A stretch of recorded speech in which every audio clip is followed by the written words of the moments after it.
Welcome back to another exclusive sit down here on the Musketeer Madness podcast, brought to you by the Field of 68. Our special guest today, former Xavier player and current Los Angeles Laker, Quincy Olivari. Quincy, I appreciate you coming on. And what has seemed like for you in particular has just been a hectic last few weeks. Yeah, for sure. And I just want to say thank you for bringing me on here. But I think hectic is an understatement. But it's been pretty cool to experience. But at the end of the day, just been trying to keep the main thing the main thing. So for those of you who don't know, obviously Quincy, you spent 1 year at Xavier last year. You used your fifth year after your first four at Rice, and then this year you got started with an Exhibit 10 deal with the Lakers, played in summer league with them, and then got able to work that two-way after a very successful preseason. What was just that preseason in battling for a two-way contract like that like? It was it was competitive, but it was fun. Just I love the game of basketball, so being able to go out there and be in training camp and be on the road and be able to experience preseason was fun. And at the end of the day, I just tried to keep honest to myself and play hard, have fun, and let everything else control what it can control. Because at the end of the day, with my Exhibit 10 contract, I was still like guaranteed to be around the NBA, whether that was with the G League team or somewhere else. So I had nothing to lose. All I had was to gain. So just to go out there and play hard and give everything I got, because every opportunity on the floor, whether I was in practice or in a preseason game, was an opportunity to prove my worth to the Lakers or any other team watching. You made quite the splash on social media in the first couple weeks of that the preseason. I think it was a video, some sort of video of Bronny, and then in the background you were dapping up LeBron, and it was the whole "Who's 41" and everything like that. What was that like getting all that social media attention? I know you've talked about it a lot on Twitter, joking around with it. Nah, it was funny. It was definitely refreshing, because normally before I got to this level, I was always on the outside looking in, looking at people troll other NBA players and thinking it was funny and not knowing what it felt like to be the player getting trolled. So to wake up the day after media day and see that someone was trolling me, it was funny. And for it to be a harmless joke, I definitely leaned into it, being that all the comments were making me laugh. And then after that, it's just like, it's still basketball, but it's kind of funny because I joke with some people, just like how that one tweet changed the whole landscape of my public profile. Yeah. Because at first it was who was 41, and they looking me up, and then now it's, oh, that's 41, he's pretty cool. And it was all because of the tweet bringing attention to who I was, just because I was talking to my teammate, asking to take a picture with him on media day. Do you have a favorite comment from that whole situation? Probably one of the, like, that's my player. I think just because I love to play 2K. So being having people talk about a video game that I play often and comparing me to a computer generated or computer created uh subject was pretty funny. Obviously that started off as a harmless joke, and it ended up being pretty cool that you had that because you made a name for yourself in the preseason outside of just all everything going on social media. Specifically, I think you guys were playing Milwaukee when you came in the fourth quarter, knocked down a few threes, played some really good defense. That game, did that give you how much confidence that give you, and did you like feel that that was just a long time coming? Yeah, I had a lot of confidence that after that game, but anybody who knows me knows I have a lot of confidence already to begin with. Just a lot of belief in myself, because I work really hard, and I tell people a lot that nobody can take my confidence because I work too hard. And confidence just comes from hard work and believing in yourself, because you put the work in to be in a situation. And so when that situation came, I just remember always telling myself, if I was gonna play before the game, if I play, I'm gonna be ready. I'm gonna give it everything I got. And if I miss shots, it's okay, because I gave it my all. And that's my motto, my mantra when I play every game, is you can't control how many missed shots you have or how many shots you make, but you can control how hard you work and how much fun you have. And I went out there, I played hard, and next thing you know, we ended up winning the game. I can't even describe the feeling, because I was just in the flow state of just being in the game and enjoying the moment and making sure I made the right plays every time down and playing with a lot of energy. And buzzer went off and we went on like a 20-0 run and we were we won the game and people were talking about how well I played, but all I could remember was my teammates were in the right position. They made shots. We all played hard, and when we needed to, we got stops. Like that, this was not just me. It's just ironic that everything happened when I checked in the game, but it didn't at all feel like it was because of me or I did anything special. I just felt like I was playing the right way, and me and all my teammates were playing hard, trying to accomplish one goal. Well, you didn't play a ton before that fourth quarter in that specific game, but that it looked like that earned you a decent amount of playing time. I think it was a couple games later against Golden State. You played almost the whole game. It was 39 minutes, if I have it correct. And you had 22 points. You were the leading scorer for the Lakers in that game. And then after that is when, again, I think you went viral a little bit on social media after some of the emotions and everything. Just a little bit, After just a little bit, just a little. after the game. I think what show it was. It was one of the NBA on ESPN shows that you were saying just how cool it was that you woke up and you saw yourself on that show. Yeah, NBA Today. Yeah, I actually got NBA Today on right now. It's I always watch it, but yeah, just watching TV like how I am now, and next thing you know, it's just like, oh, like that's me. I nobody gave me a heads up. Nobody like let me know like, hey, you're gonna be on NBA Today. They're gonna feature you. Malika Andrews gonna talk about you. It was just like, oh, like wait, that's me. And so yeah, it was a exciting couple of weeks, but it like I said, it was like it's onto to bigger things now. I mentioned before we went on just how appreciative I am of you coming on because it looks like right now that was a couple weeks ago and it looks like you're still doing about two podcasts a day with all that attention and everything from social media in those first couple weeks. I'll tell you what, a lot of those comments were funny. This is a Xavier specific podcast, so a safe space. My least favorite comment from all of it was Kenyon Martin, the old UC player talk. I forget whose podcast that was. I think it was just the Xavier UC rivalry, but you went back at him saying you were 1-0 with your time in the Crosstown Shootout. I think that made a lot of Xavier fans happy. Cincinnati, I was blessed with the ability to play in a crosstown shootout and only have to play in one. And so technically, for the rest of my life, I am undefeated against UC. Xavier could lose the next one, and it has nothing to do with me.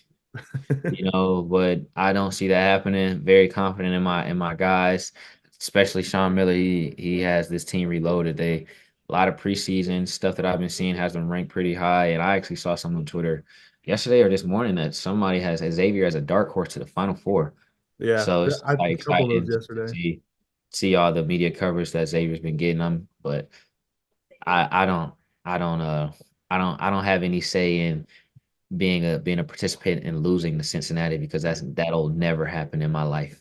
Well, you're 1-0 in those crosstown shootout games, and Kenyon Martin has a losing record in those two. So I thought that said all that it needed to say.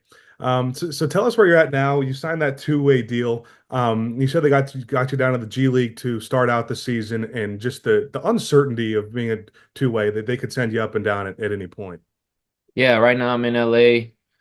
G League training camp was just this week, just kind of taking it day by day and being thankful for the moment. I think the biggest thing that I've been expressing to not only my agent but like the coaching staff with the G League is I'm thankful for this opportunity because I was here all summer and everything that they're preaching, I know and have an idea what they're looking for because I was with Coach Reddick and Coach St. Jean and Coach Bo, Coach Lindsey, Coach McMillan, and Coach Brooks when they were preaching it.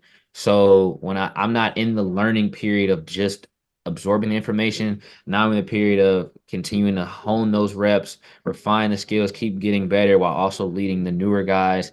And so they understand what to expect. And while I'm doing this, I'm also getting my reps as a primary participant instead of learning from the sideline. I'm able to actually be in it. Okay, this is a read I can look for. Okay, when this happens. And so when I get to the point that the Lakers call me back up, it's I'm back into the system with what they want, but I have more reps and more knowledge and more experience in the sets and games.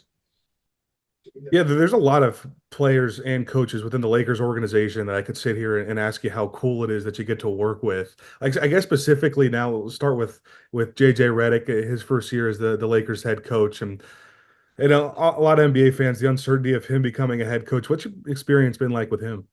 It's been great. He's a great coach, and I think it goes without saying that he's extremely smart Mhm. and a great X's and O's guy, but he cares so much about the details that even the little things matter to him, and that'll take him a long way. But it's been great because not only is he smart, but since he played in the league, he knows what to expect. He knows how to go about practice and shoot around, and not only not only is he smart, but he's a great players coach too. How about some of the players, specifically with LeBron and Anthony Davis? What's that been like in the work side practice with those guys the first few It's weeks? been great to watch, Yeah. especially like when we were practicing, trying to go against those guys, like when they match the starting five against us, and it's just great because normally you just last year I'm watching those guys on TV, but now I'm going to work with them and being able to learn from them and watch how they work, how they go about their process. It's amazing. It's definitely a lot of things I can take from them so I can continue to get better in my professional journey. Yeah, I think I first saw it a couple weeks ago. It was like LeBron going up against Bronny where they were the guards versus post one-on-one. Then I think I saw on some post that you were going against Anthony Davis, and how'd that matchup go? Oh, I won. I got that stop. He might if you were able to ask him, he might say I fouled, but there were refs there. Coach Brooks was the ref, and he didn't call the foul. He called a turnover, and I got the point. So you can only go based on what the refs call because they're the ones who get paid to do the job, not us. Well, I think that that fearless mentality and like going up against anyone, just the personality in general, is something that a lot of NBA Twitter and general basketball fans are getting to find out the last few weeks. But like Xavier fans had known it for about a year. If we go all the way back to your college career, I know obviously last year you're tearing up the Big East, leading the Big East in scoring. But before you go to Xavier, before you enter the transfer portal, were you able to look and tell yourself in 2 years you think you have this opportunity? Oh yeah, that's why I left. That's the reason I transferred from Rice. I wanted to do everything that I was doing at Rice at the next level, at the biggest stage, to prove to people that everything I was doing at Rice wasn't just because I was in Conference USA. It's something that I can actually do at the highest level. And if I take this 1 year and take the plan that Xavier had for me serious and the developmental process that Coach Miller and Coach Cohen had put in place, that I would put myself in a position to play in the NBA. Why Sean Miller and why Xavier? What were the other schools you were looking at, and why was Xavier at the top? I mean, like I just talked about the plan, the developmental plan they had, and the track record they had.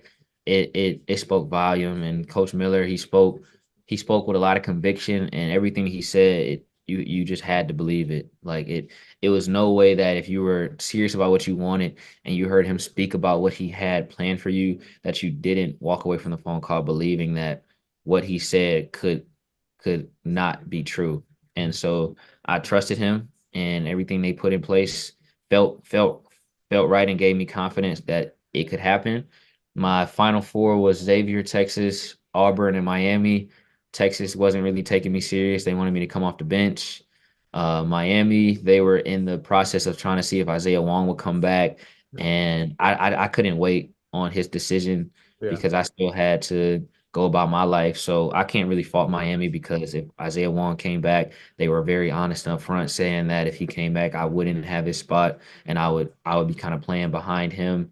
But if he left, I could have his spot. And then Auburn, it was just tough because they ended up getting a commit from a guard, and I just didn't know how the dynamic of the guards that they had would work with me there. It just happened to just fall. It happened to Yeah. just be perfect. Like Xavier was saying all the right things, but then everything else just wasn't. It wasn't. It didn't feel like a great fit. And then you started Xavier your first few games. It didn't take you a long time to get going. Started early in the non-conference play. Was there a moment in particular that was like, oh crap, this is real. I'm playing in the Big East now. I'm playing at a sold out Cintas Center, anything like that? As far as playing in the Big East, it was probably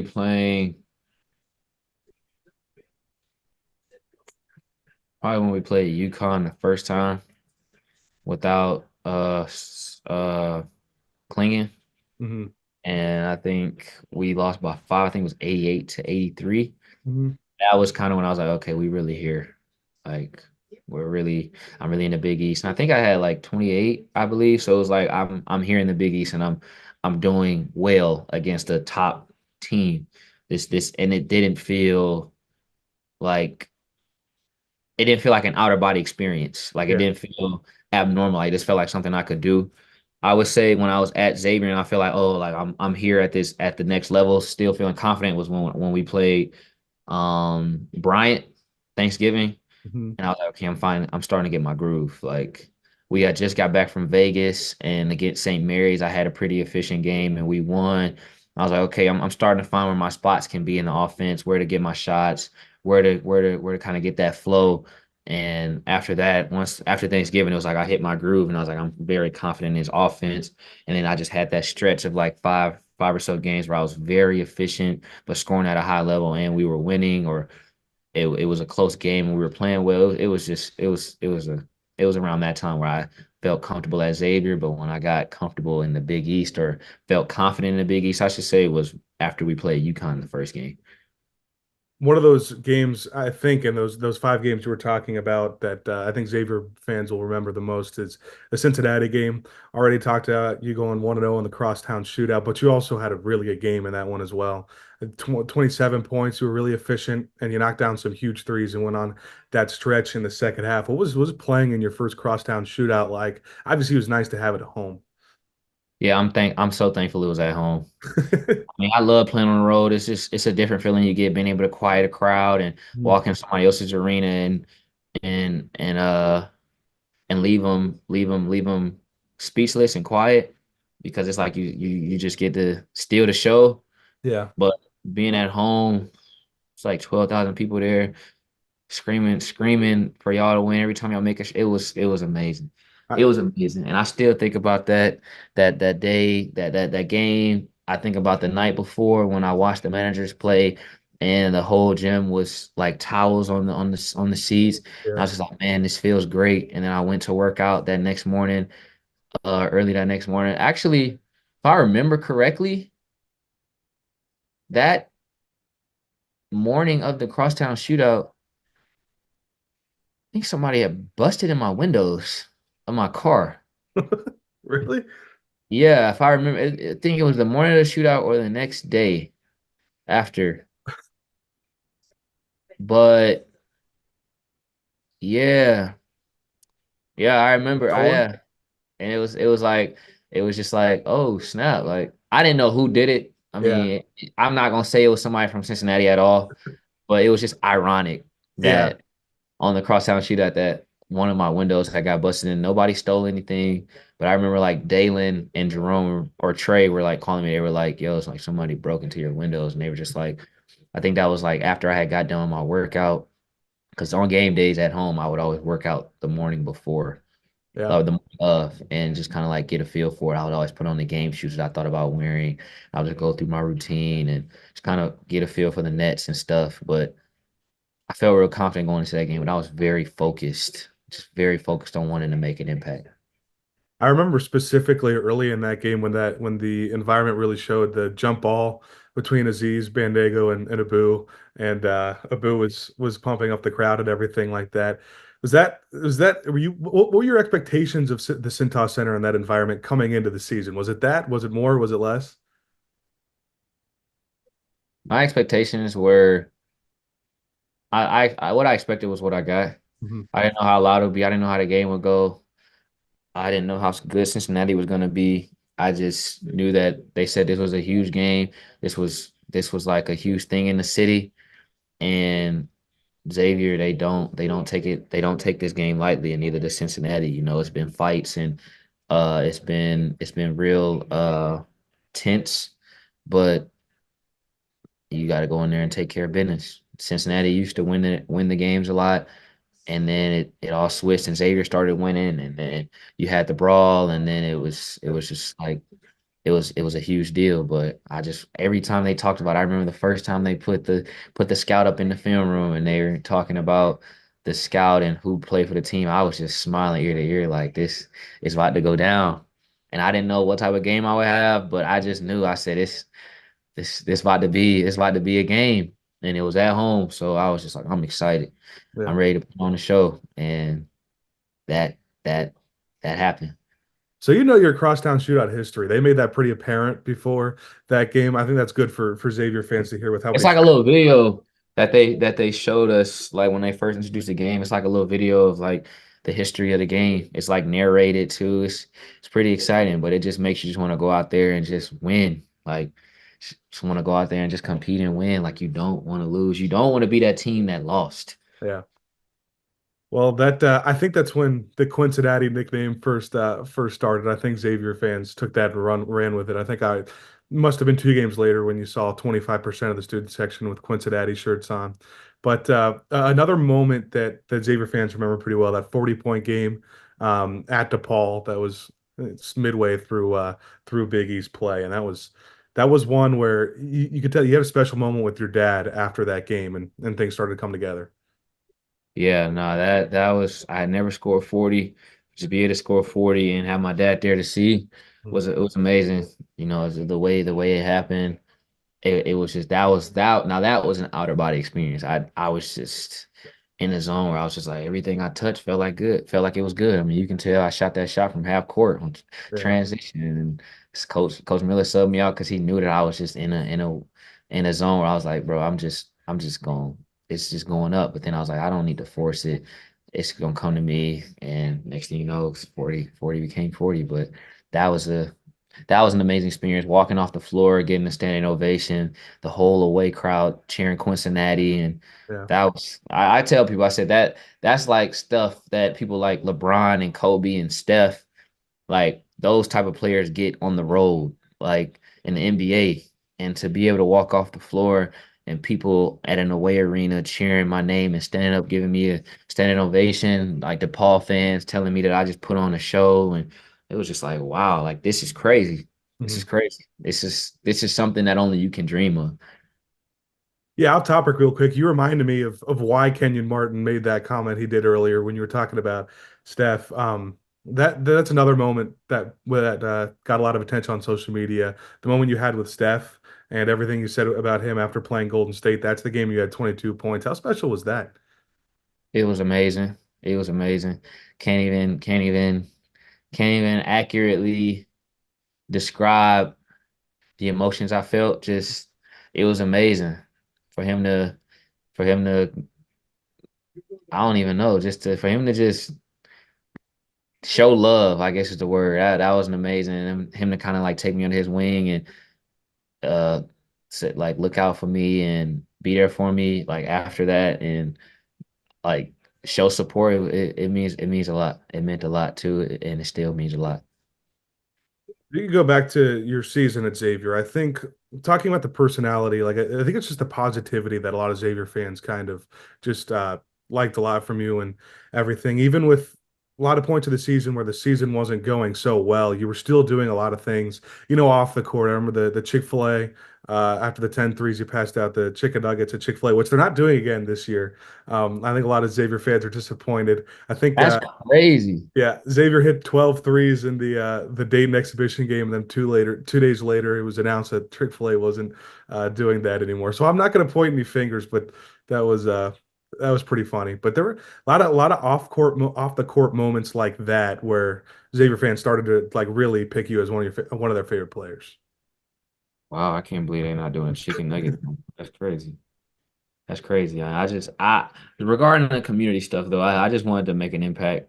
That's Mhm. I always like carry the thought that I'm not just a basketball player.